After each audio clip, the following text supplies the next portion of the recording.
안녕하세요. 리얼로컬입니다. 오늘은 망덴에 다녀왔던 영상을 소개하려 합니다. 워낙 많은 베트남 사람들로부터 추천을 많이 받아 매우 기대를 하였던 곳입니다. 망덴에 살고 싶다. 망덴은 내 로망이다. 너는 꼭 망덴에 가봐야 한다. 도대체 어떤 곳이길래 그렇게 많은 추천이 들어오는지. 왜? 망덴이 그렇게 좋아? 가보면 알아. 그래? 베트남에는 워낙 자연이 아름다운 곳이 많습니다. 그런 베트남인들의 눈에 꿀이 뚝뚝 떨어지는 칭찬을 받는 곳이니 정말 예쁘겠구나 했지요. 가서 일주일 뽀개면서 완벽하게 구경하려 했습니다. 꼰tum에서 망덴까지는 1시간 20분 정도 떨어져 있습니다. 맘먹으면 하루에 다녀올 수 있지요. 그래서인지 우리 홈스테이의 한 베트남인 친구가 망덴을 당일치기로 다녀오겠다고 합니다. 한 명보다는 두 명이서 가면 조금 더 안전하고 재미있겠다 싶어서 나도 조인해도 되냐 물었죠. 당연히 괜찮다고 합니다. 루안이라는 이름의 베트남인 친구는 바이오메디컬을 전공하고 지금 의료기기 업체에 근무하고 있다고 합니다. 서툰 영어로 서로의 나라에 대한 정치 및 복지에 대해 밤새 열띤 토론을 했더랬습니다. 저도 현재 우리나라 대통령에 대한 이야기를 해주었지요. 루안은 우리나라의 특히 의료보험 제도의 칭찬을 아끼지 않았습니다. 자신들은 가족 중에 한 명이 심각하게 아프면 먼저 집 팔고 차 팔고 그래도 안되면 팔 수 있는 모든 것을 팔아야 한다고 합니다. 우리나라도 불과 20-30년 전만 해도 그랬었다. 좋은 대통령 두어 명이 큰일을 해내었다. 대부분 멍청하고 도둑놈들과 다를 바 없는 대통령들만 있었지만 딱 2명의 좋은 대통령이 우리나라를 지금의 위치까지 이끌어 놓았다. 하지만 여전히 일부 사람들은 거짓말에 속아 부패하고 멍청한 정치인들을 뽑아댄다. 저도 이야기를 하다가 막 흥분해 버렸지요. 루안이 망덴에 가는 날 오전에 볼 일이 있는지 오후 2시에 출발하자고 해서 너무 늦은 듯하여 저는 오후 1시 어떠냐고 하여 오후 1시에 출발하였습니다. 루안의 오토바이에는 2리터 물통에 가솔린이 채워져 묶여 있었습니다. 그런 좋은 방법이 있구나 했습니다. 가끔 탱크 게이지가 40% 정도 남으면 넣을까? 해서 막상 넣으면 5만동 정도밖에 들어가지 않습니다. 기름 탱크의 반 이상 채워져 있었다는 말이지요. 크옥벌 한 마리가 제 눈을 때렸습니다. 잠시 풍경을 즐기며 촬영을 하느라 헬멧에 가드를 올리고 운전하다가 복면을 당했네요. 이놈도 뭐야 이거 하면서 침을 쏜 모양입니다. 한 손에 카메라를 든 채 급하게 앞바퀴에 브레이크를 걸어 가장자리에 바이크를 세우고 가지고 있던 생수로 급하게 눈을 씻어내었습니다. 제가 따라오지 않으니 루안이 돌아와 무슨 일이냐고 물어봅니다. 눈에 벌이 부딪힌 것 같다고 하니 자신에게 안약이 있다고 건네어줍니다. 처음에는 많이 쓰라렸는데 루안이 준 안약을 넣고 하루가 지나니 괜찮아졌습니다. 다행히 쏘인 것보다 부딪히며 눈에 이물질이 좀 들어간 정도인 듯 했습니다. 어디까지 이야기 드렸더라? 아, 기름 탱크. 나중에 넣지 뭐 하고 좀 달리면 시골길이 나오고 그 많이 보이던 주유소는 또 보이지 않습니다. 신기한 노릇이지요. 개똥도 쓰려면 안 보이듯이 막상 주유소가 안 나오면 슬슬 기분이 묘해집니다. 이놈의 기름 게이지는 30% 정도 남으면 아예 제로로 가버립니다.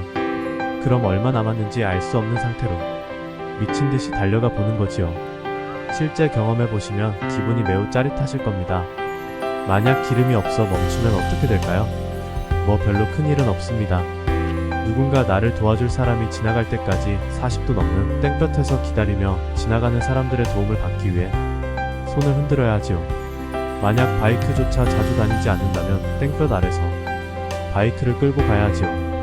어쨌든 늦은 출발을 하여 달렸습니다. 꼰tum도 고도가 높은 도시이지만 계속 더 올라갑니다. 지나는 풍경이 강원도 어디쯤 같이 산의 풍경이 이어집니다. 평지가 나오는 곳마다 작은 마을들이 보입니다. 그리고 45분 즈음 지났을까 도로 옆으로 작은 폭포가 하나 지나갑니다.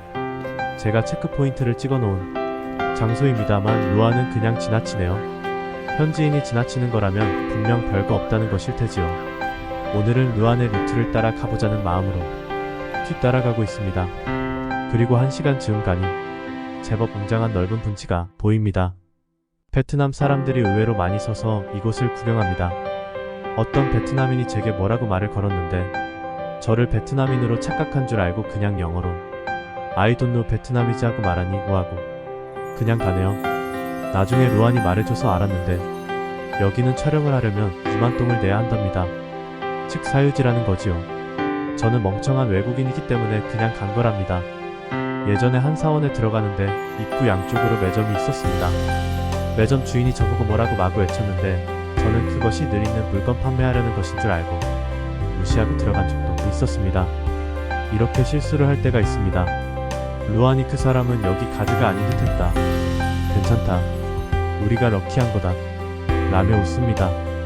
그리고 또 20여 분을 달리다 웰컴 투 망덴이라는 문구가 적힌 공원 교차로 입구에 루안이 오토바이를 대고 망설입니다. 저기 교통경찰이 있어. 그래? 어디? 안 보이는데? 자세히 보니 두 명의 공안이 뭔가를 단속하고 있네요. 귀신같이 찾아내는 역시 현지인입니다. 저 혼자 멋대로 달렸으면 아마 또 한 번 낭패를 겪었겠지요. 공안이 한 대의 트럭을 잡고 있자 오케이 가보자 하며 루안이 출발합니다. 우리는 천천히 그리고 깜빡이까지 잊지 않고 지나갑니다. 한 공안이 저를 불아리지만 저는 눈도 마주치지 않고 지나갑니다. 다행히 무사히 지나고 나무가 양쪽으로 터널을 만드는 곳을 지나갑니다. 많은 사람들이 여기서 사진을 찍는군요. 루안이 다시 한번 바이크를 세우고 여기 사진을 찍을지 물어봅니다. 저는 일단 뭐부터 좀 먹자고 했지요. 루안이 여기 오면 베트남인들은 고산지대 자연에서 자란 청정 닭고기를 먹는답니다. 그리고 고산의 청정 돼지고기와 야채들이 좋다며 저를 데리고 어딘가로 갑니다. 오후 역시 현지인 메리트가 있네요. 우리가 시골 가면 촌닭 팩숙을 먹듯 여기서는 숯불구이를 먹는군요. 대나무인지 모를 통에 구운 밥과 머리까지 오롯이 보이는 닭과 두 개의 돼지고기 꼬지와 루안이 극찬하는 고산의 야채볶음. 이렇게 나오고 34만 동 나왔습니다. 1인당 14만 동이지요. 확실히 촌닭이라 그런지 조금 즐깁니다.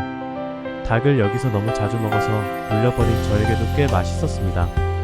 루안이 여기 닭은 공장에서 키우는 그런 닭이 아니며 돼지고기 또한 자연 그대로의 것이라며 몸에 좋다고 침을 튀기며 극찬을 하였습니다. 야채 역시 그렇다길래 야채 이름이 뭐냐고 물으니 모른답니다. 영어 이름을 모른다는 것이겠지요. 어쨌든 잘 먹고 다시 출발합니다.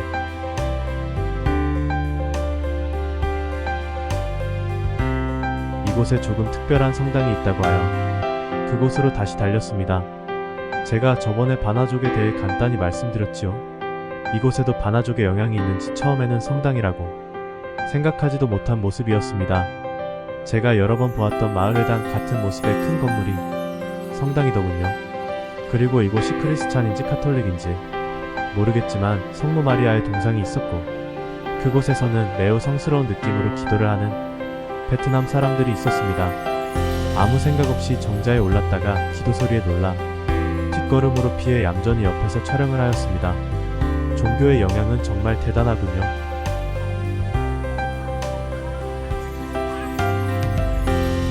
진지한 그들의 모습에서 경건함이 느껴집니다.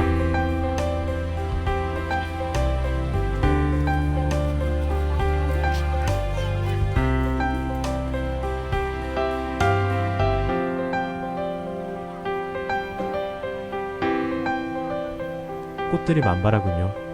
루안이 아침에 오면 꽃이 더 이쁠 텐데 하면서 투덜대는군요.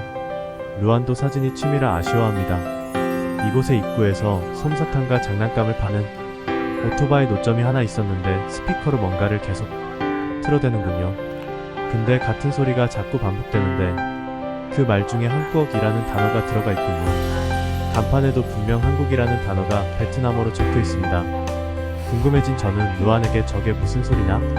라고 물으니 한국 캔디를 판다는 소리랍니다. 캔디라. 어쨌든 계속 촬영하는 동안 기도에 집중하지 못하고 저와 놀았던 귀여운 아이에게 한 개를 사서 주고 사진도 몇 장 찍었습니다. 여기서 루안이 너무 시간을 잡아먹어서 너 그 예쁘다는 폭포는 안 갈 거냐? 하고 물으니 갈 거랍니다. 야, 회 넘어간다. 얼른 가자. 라고 하니 웃습니다. 그리고 또 폭포가 아닌 어떤 몇 곳을 들러서 사진을 찍었습니다.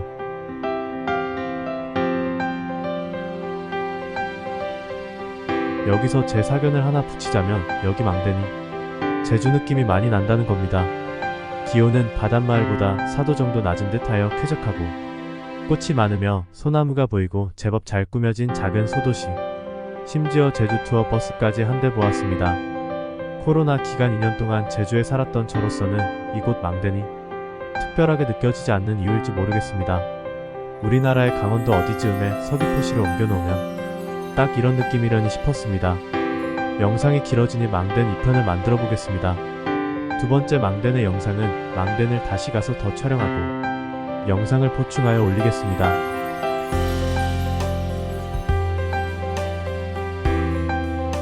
긴 영상 시청해주셔서 감사합니다.